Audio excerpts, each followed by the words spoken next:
Happy launch week for set 9.5 Horizon Unbound. If you didn't play any PBE, don't worry. I grinded endless games, and here are my top 5 compositions based on experience and top challenger recommendations for comps that will do very well on the first week of set 9.5.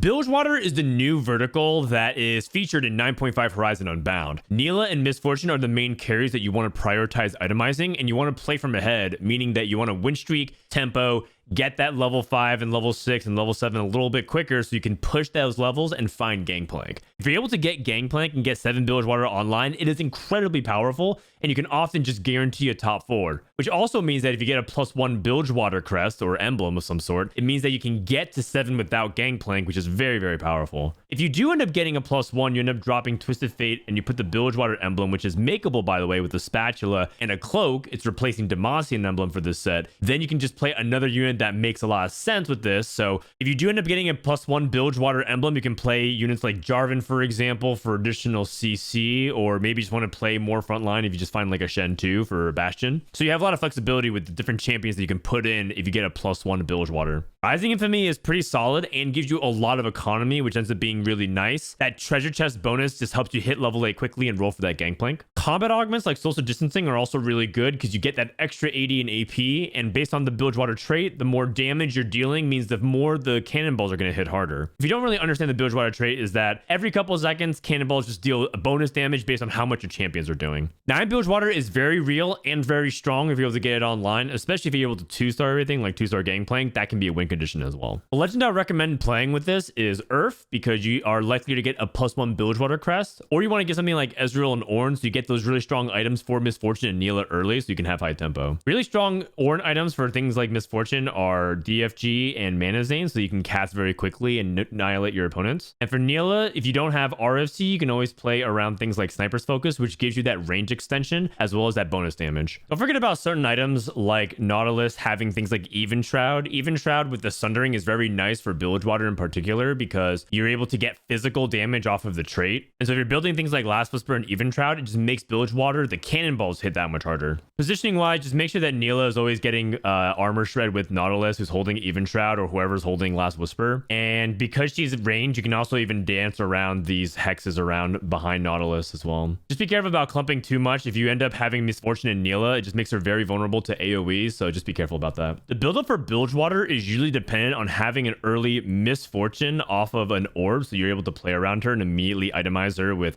things like Blue Buff, Shojin, JG, whatever you have available for her. You can also justify playing around it if you hit an early Nautilus, and then you just play around things like Graves as your damage dealer with something like a Kiana, for example. If you do have Misfortune, you end up playing around things like the Strategist, so you end up going for Swain, and then Swain ties in with Noxus, so you can have that as your tempo. But let's say you're not high rolling the Misfortune for damage, instead you have to play around this. You can tech an Ishto with Milio, for example, which can be pretty nice to get some bonus damage, especially if it's like fire. Or instead of Graves, you can play Jinx and Warwick instead, so you can get some Gunner, and you can have Jinx hold on to Nilah items if you have things like RFC, Deathblade, and other AD items. From here, level 6, you have a pretty good amount of options. You can go back into things like that Kiana for that Rogue and have Graves go to the back line. Or you can potentially play for a quick 5 Bilgewater. Let's say you have the Bilgewater crest or you hit an early Nilah, you can get that online and play around 5 as well. And then from here, it's pretty much straightforward. You just add in every single Bilgewater, get to 7, and then the rest is history. Bilgewater is very consistent for the top 4, so don't expect to necessarily win a lot of lobbies unless you're able to spike a lot of those crazy top end that we talked about with Gangplank 2 and 9 Bilgewater. But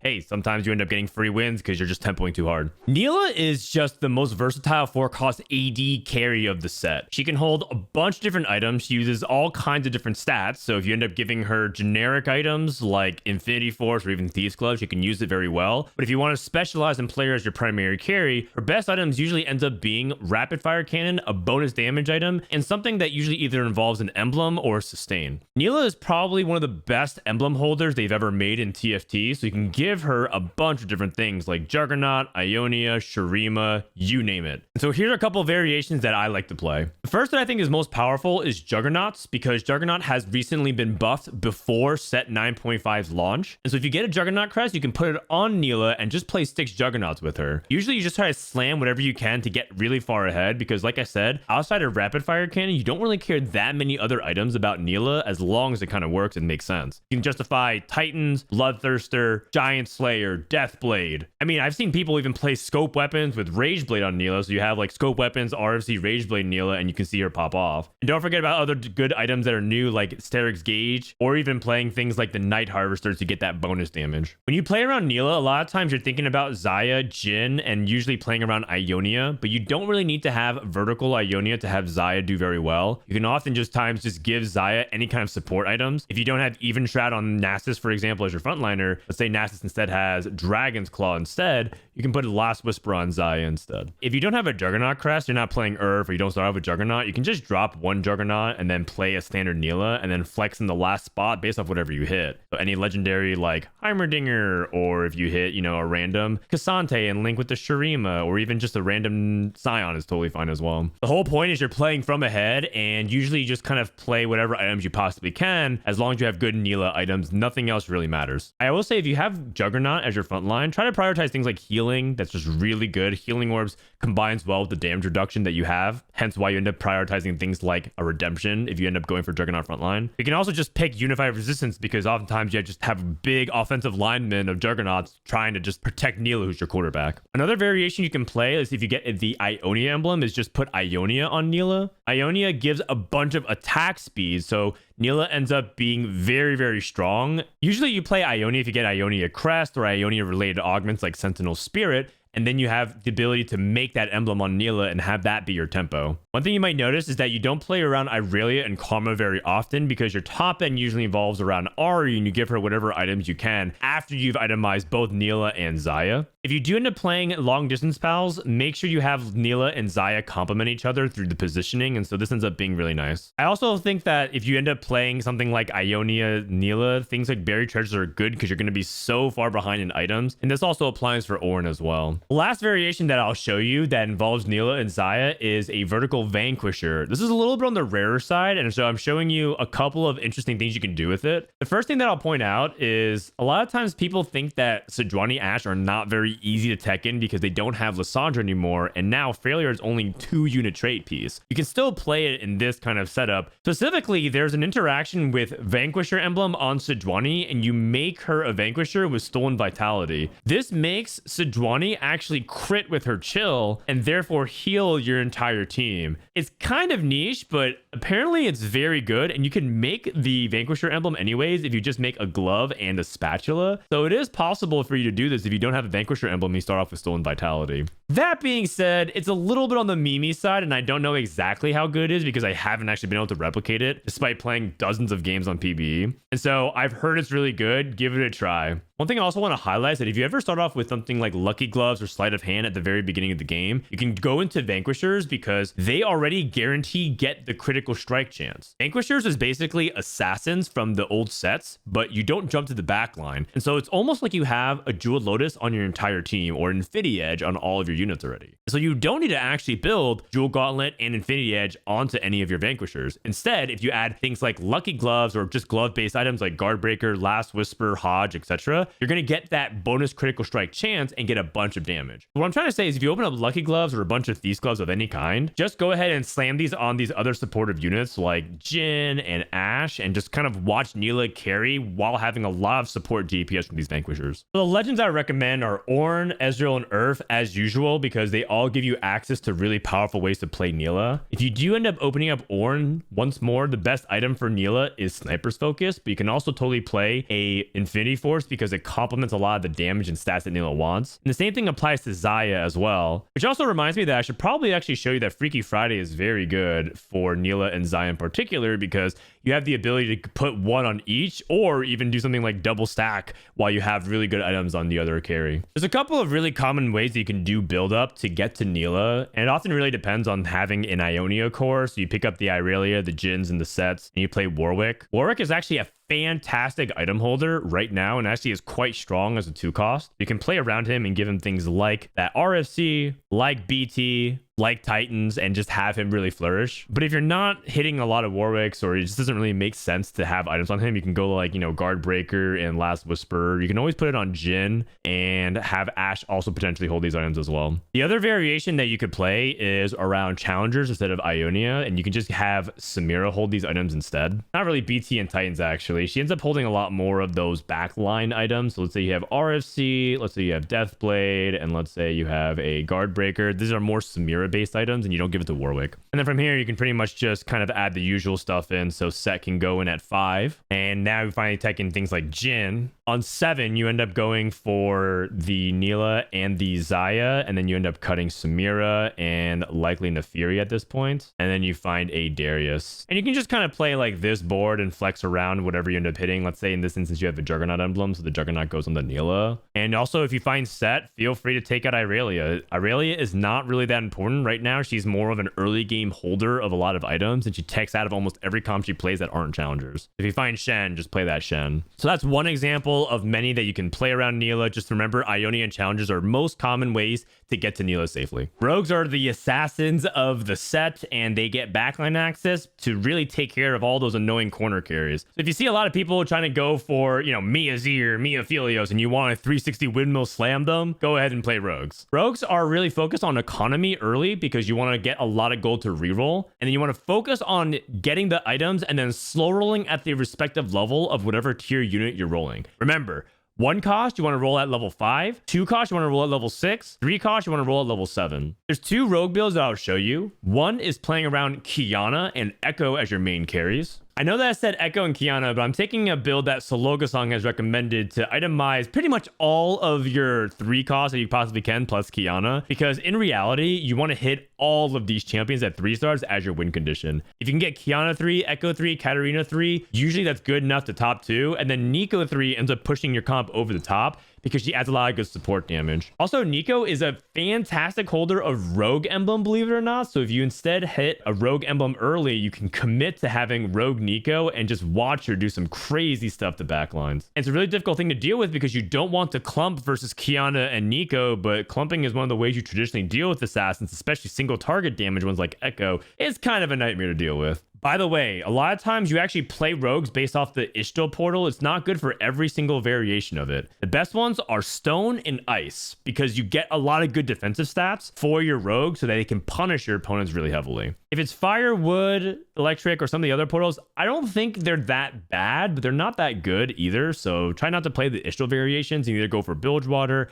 or something else. One augment I want to shout out is Early Education. This is extremely powerful if you open up with Echo or Nico early, so you can start stacking that AP on them. Idealism is also incredible if you can get Hodge on all of these different champions. You're just going to have a lot of powerful damage and sustain. Another augment I want to call out is Cybernetic Leech too, because you want to get that healing with all these different melee champions. It's really important that they sustain throughout the fight, and a lot of that high burst damage might even heal them to full so they can potentially go infinite. Best in slot for Qiyana and Echo are just the general crit items that you want. So Infinity Edge, that gives you the ability to crit, and then the Hand of Justice, which ends up amplifying that crit damage. And Starrick's Gauge ends up being very good on Qiyana as well. But if you don't have it, you can replace it with things like Night Harvester. You can go for a Bloodthirster Titans as well, which is not as good, but you just sometimes have to slam whatever you can get. And the one item I also want to give a shout out to on Echo that I think is particularly good is Gnasher's Tooth. Gnasher's Tooth is a new item that says whenever you cast your ability, get additional attack speed. That ends up being really good on Echo because his phase dive is low mana, so you end up being able to auto attack and cast again pretty quickly. With all these different items like Jewel Golem and Infinity Edge, also Jewel Lotus is really good for this comp. This is a really good strategy if you want to play around a strong reroll based champion like Lee Sin, so you can get those duplicators, but a lot of times you don't really need that. If you do end up playing something around Ornn, the best Ornn items are things that end up giving you sustain, like Death's Defiance, which ends up being very, very good on Echo, for example, or Qiyana, and replace the Hodge this way. Positioning wise, make sure that these rogues are always in the corner. I'm going to go ahead and isolate these just to show you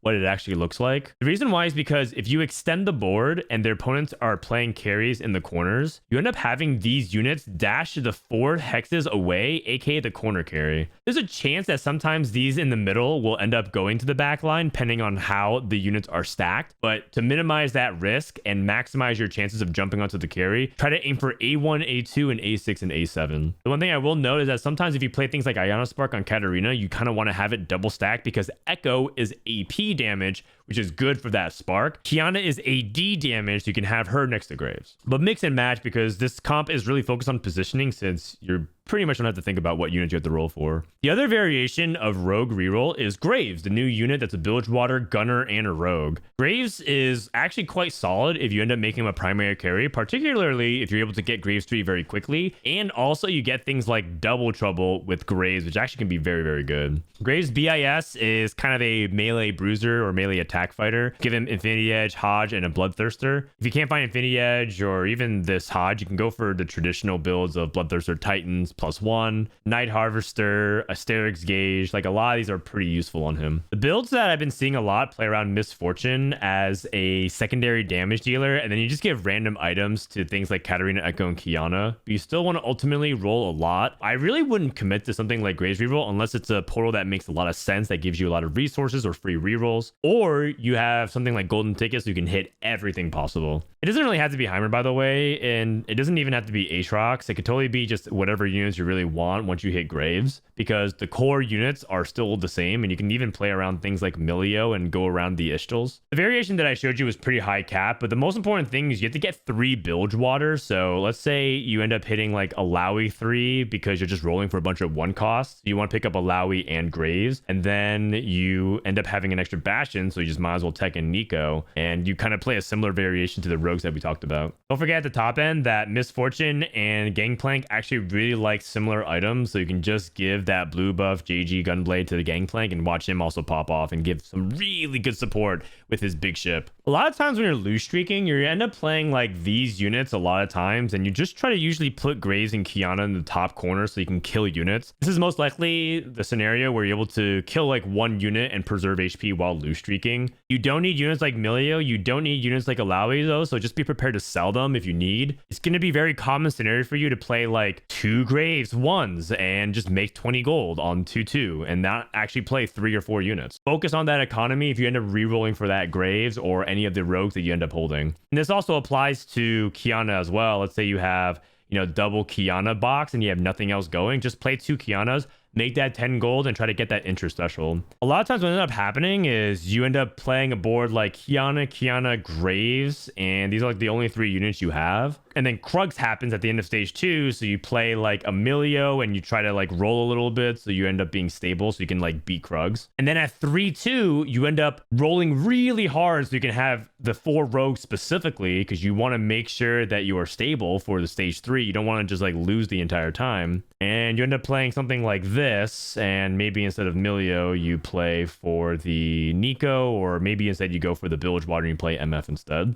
So in general, on stage 3, your goal is to 2-star all of these. If you're re-rolling Graves, you're rolling at level 5, and you're trying to slow roll until you hit Graves 3, and then you play for things like the Alawi and +1 Bilgewater, or maybe even go for a Milio 3 if you're feeling kind of crazy with good Ishtals. The other would be to roll down really hard at level 6 and just try to 2-star everything. You're not trying to 3-star anything immediately, and you don't want to roll too low in gold because you want to get that economy up again so you can slow roll for 3 stars. Azir is the best 4-cost AP carry to currently play after testing a ton on PBE. The reason is because he can pair with almost any carry in the game at 4 cost and find success. The most common that you'll see is Azir and Silco because of how easily it links together with things like Zon Juggernauts and have a very solid frontline while also getting a bunch of AP through strategists. Azir's best item is Nashor's Tooth. Nashor's Tooth is the new item that gives you attack speed based off casting an ability. And guess what? Azir's ability through a rise ends up giving you a lot of damage every 3rd attack. So attack speed is very good on him, plus the AP stats. Not a surprise that Rageblade is also recommended. And then you get a bunch of AP sources. So whether it's Guardbreaker or Rabadon's Death Cap, Jewel Gauntlet, Archangels, you can justify a lot of different items on the Azir here. Silco is an AoE burn champion that tries to attrition down people, very similar to Renata. so kind of like an AoE poison champion. He does really well with blue buff, Morello, and Gunblade.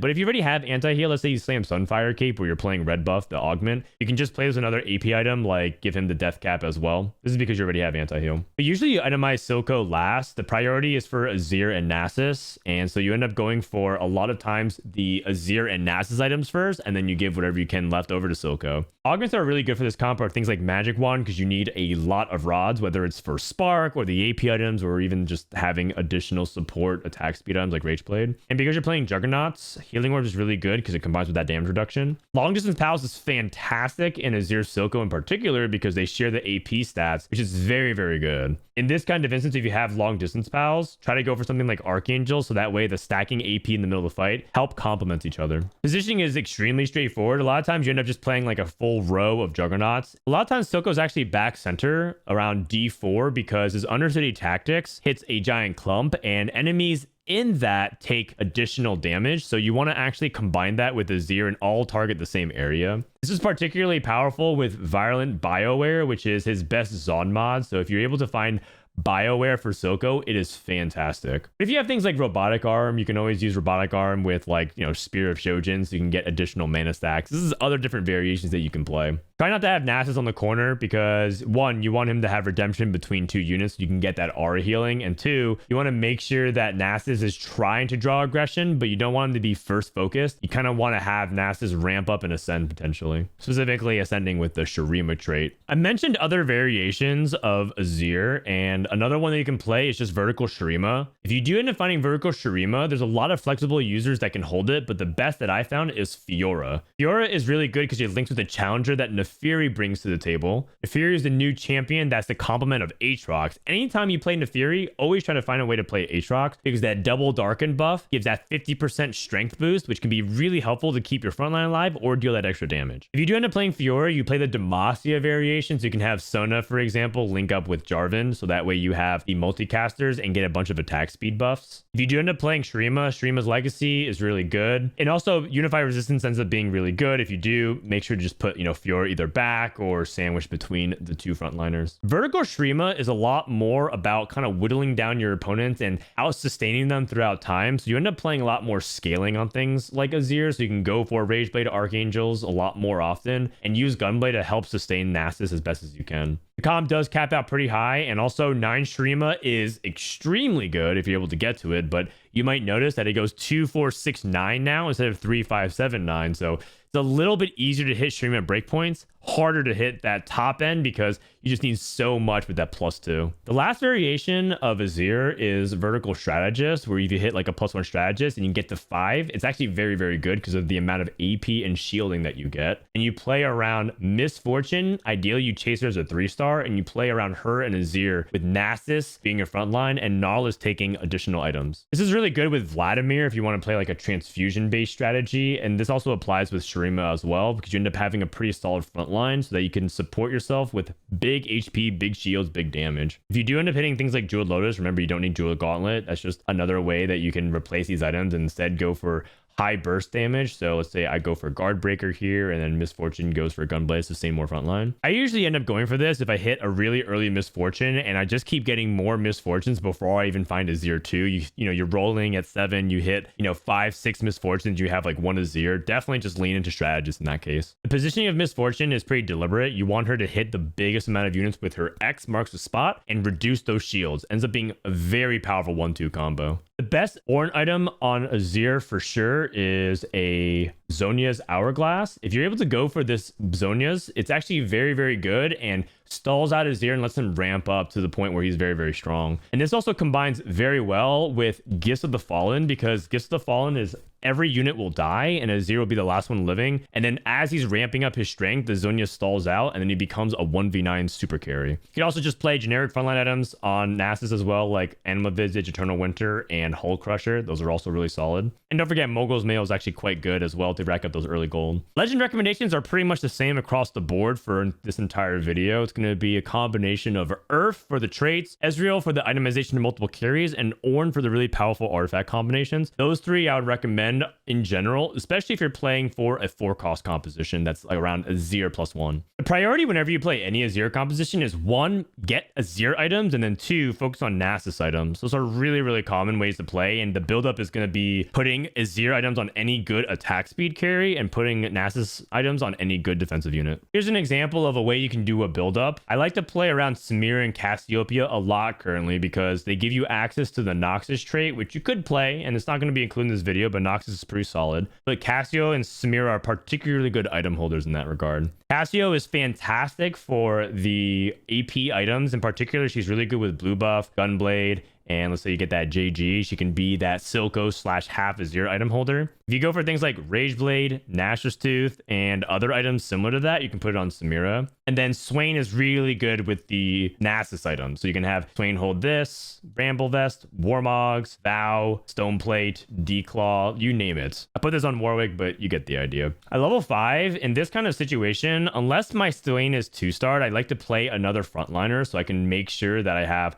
a solid amount of time to stall for these backline DPS. So I probably play another Juggernaut here. And then at level 6, you can find that Misfortune, for example, which can now transition. You could sell Cassiopeia if you hit Misfortune 2, and then you can replace with a different Cassio and put all these items on Misfortune instead. And at level 7, you pretty much have flexibility to play like whatever you want. So if you end up going for the vertical Shurima, for example, you end up playing, you know, Azir, and then you play the Talia, and then you find Nasus, and then you cut Misfortune and Samira. So that's like one way you can go into potentially vertical Shurima. But the other variation could be as easy if you just drop the Shurima and just play the Juggernauts. Now all of a sudden you're playing Azir Juggernauts. All you have to do is play Misfortune until you find Silco, and then Silco can go into tagging with the Warwick and the Zon. And as we mentioned before, if you're just playing Misfortune and you just end up hitting a bunch of MFs, you can just chase Misfortune 3 and have her complement Azir. It's very flexible, and that's why Azir is actually one of the best carries to primary base your game plan around currently. There's a lot more variations that you can play with Azir, but those are just a few of them. If you want to try other things like Nilah and Mordekaiser, give it a shot and let me know how it goes. Cho'Baitum is actually a real composition right now in 9.5. Reroll Chogath actually has 2 different variations that you can play. The first is the most common, that you play around vertical bruisers and you just use Malzahar as your support DPS from the back. You focus on econing and golding up as much as you can early, and you try to prioritize specifically these 3 items on Chogath, which is Ionic Spark, Redemption, and Bramble. Ionic Spark is really good for Cho because it amplifies his feast, and the more likely he's able to feast, the more damage he's going to be able to do. Spark ends up working really well for Chogath, not just for his own feast, so he's likely to kill, but also to complement Malzahar's damage. Redemption is really good on Cho because the more HP Cho stacks, the more healing you get. And then Bramble Vest ends up tanking a lot, so you end up having a really high value Cho'Gath that can withstand high burst. For Malzahar, the items aren't as important, but blue buff ends up being very good for Malzahar because he has 50 mana. And then having an AP source plus Gunblade to heal the Cho'Gath ends up being a very good partnership. Usually the conditions to play Cho'Gath is you get a bunch of Chos and it's a good portal for it, or you play something like +1 Bruiser's Crest or Golden Ticket so you can get a good amount of rerolling for it. Don't forget that Unified Resistance is really good with things like Bruisers because you get a lot of HP, and the HP is amplified through more resistances, so that way that HP is hard to chew through. Silco is not that important of a sorcerer. If you're wondering, like, if I'm not hitting Cho, can I just play like any other sorcerer? And the answer is yes. You can play, you know, obviously Ahri if you hit Ahri, but let's say you just end up hitting a random Vel'Koz too, and that ends up being like your way to link into a little bit stronger Void. You can totally do that as well. 6 Bruiser is important though, and a lot of times you want to prioritize getting that even at the cost of Void. Remember, Void doesn't actually do anything for Cho'Gath himself because Cho'Gath doesn't get any specific stat buff from it. It ends up just making the Void stronger. So if you end up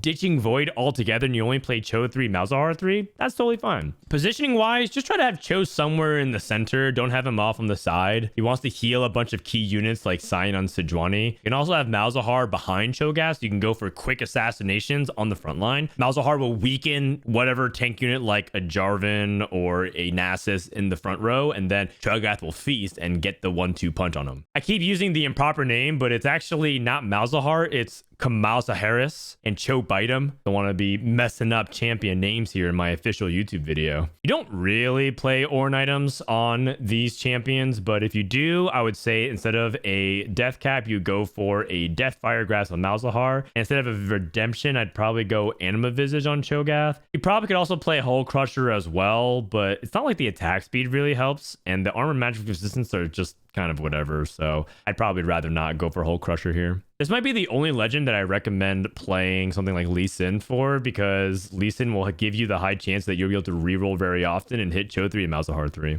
Now, I did mention there's a second variation, and this is some cutting edge tech that not a lot of top players even know about it, so this might be actually too dank. But if you want to try it out, Shurima Chogath apparently is very, very good. If you end up getting Shurima Emblem, it replaces the Ionic Spark and you get a Shred other places. And then you also reroll Cassiopeia instead of Malzahar, and you ditch Void almost entirely. You go for 4 Bruiser, Shurima, and you can usually tie another Invoker like Rise, or maybe instead of Rise, you can just play like, you know, Azir Silco, for example, and get a little bit more DPS. But the more core pieces of it is that you reroll for Chogath 3 and Cassio 3, and you just get to watch some interesting reptile romance go down. If you do end up getting this variation, 6 Bruiser is still really good, but you know, it's kind of rare that you're able to get Shurima Crest and a Bruiser Crest at the same time. But let's say you're in some portal like Hall of the Nine or Placidium Library, something that gives you +1 traits really often, give it a try and see if it works. The buildup is exactly what you anticipate, which is it's likely you play Cho, Renekton, and Malzahar, just kind of play around either the Void at level 4,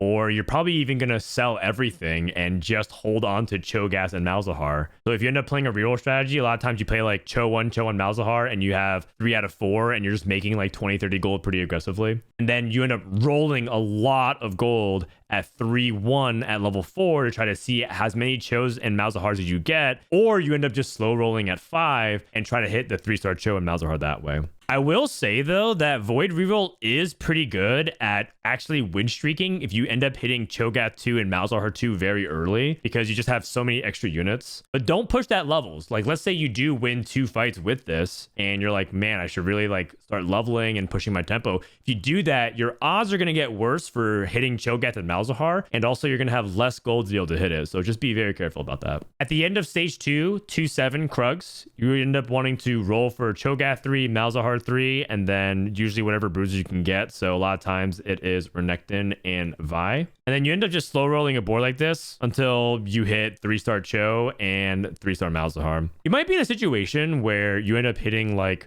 3-star Cho, but you have like 2 copies of Malzahar. Is it worth chasing Malzahar 3? I don't think so. I think you actually go for a push for levels at that point and forget going for 7 more copies of Malzahar. Push levels, replace Malzahar with something else, and try to play around a better core. So you could, for example, go for Azir and Nasus and Silco and try to kind of hybridize that Bruiser and Juggernaut synergy. And perhaps the most important final step is, as Cho Bidem is watching his troops fall 1 by 1 and he has to carry, make sure you type in 07 in chat so you can salute the loyal troops that are serving their country. So there you have it, my top 5 comps based on endless grinding of PBE and top challenger recommendations. And remember that a lot of this is speculation based off of PBE because we don't have the data and the stats, but I have a feeling that these 5 comps are going to be very good on top of a few others. If anything else comes up, I'll let you guys know. Make sure to hit that like and subscribe. I'll see you guys in the next video.